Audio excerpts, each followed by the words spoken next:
মুখে দিলেই যেন মিলিয়ে যায় মজাদার জাপানি এই আম।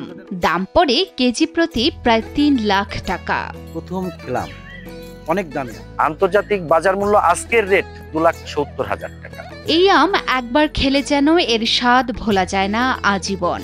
এখনো ঠিক মতো হয়নি, এর মজে নিয়ে এটা একদিন রাখতে হবে। এক একটি আম বিক্রি হয় 15 থেকে 20 হাজার টাকায়।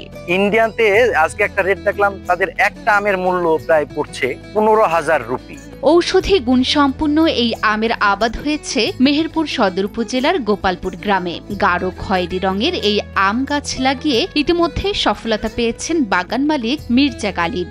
শুনলাম যে মেহেরপুর জেলাতে একটা আম চাষ হয়েছে, বিদেশি আম, ঔষধি আম। কেউ বলছে ঔষধি আম, দামও নাকি অনেক বেশি। এই বাগানের যত্ন আত্মীতে ব্যস্ত সময় কাটান গালিব সহ আরো বেশ কয়েকজন কর্মী।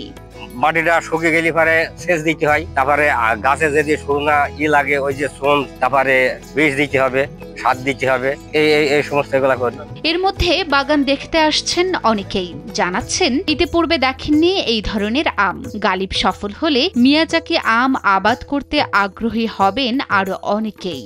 আমি দেখতে আসলাম, এসে দেখলাম যে আসলে খুব সুন্দর আম, দেখতে সুন্দর, খেতে অনেক মজা। বড় বড় গাছে আম আমরা দেখতে ফজলি, হিমসাগর, বোম্বাই, আমরা তো এসব আম তো দেখিনি। 2 বছর পূর্বে লাগানো 75টি গাছের মধ্যে ইতিমধ্যে ফল এসেছে 45টি গাছে। আগামী বছর থেকে সব কটি গাছে ফল আসবে বলে আশাবাদী এই বাগানি। আমরা এই প্রজেক্ট আরো বাড়াবো, এটা হলো আমাদের উদ্দেশ্য। বাণিজ্যিক ভিত্তিতে নয়, দেশে সফল চাষাবাদ বাড়ানোর উদ্দেশ্যে মিয়াজাকি জাতের আম আবাদ করেছেন তিনি। জীবনের সব আয়োজন এখানে একসাথে।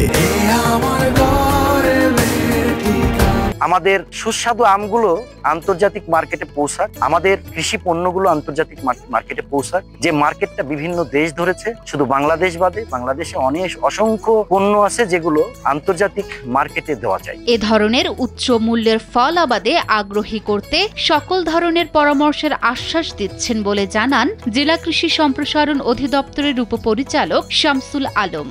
এটা যেহেতু নতুন জিনিস, নতুন ফসল, এর কদরও সামনে বাড়বে। আমরা কৃষকদের বলবো আমাদের দেশি আমের পাশাপাশি তারা যদি সুযোগ থাকে তারা যেন ওই মিয়াজাকি আমও আবাদ করতে পারেন। আমরা সেক্ষেত্রে তাদেরকে যে প্রযুক্তিগত পরামর্শ কীভাবে আবাদ করতে হয়, রোগবালি হলে কেমন দমন করতে হয়, এই বিষয়ে আমরা তাদেরকে পরামর্শ দিয়ে সাহায্য করতে পারবো।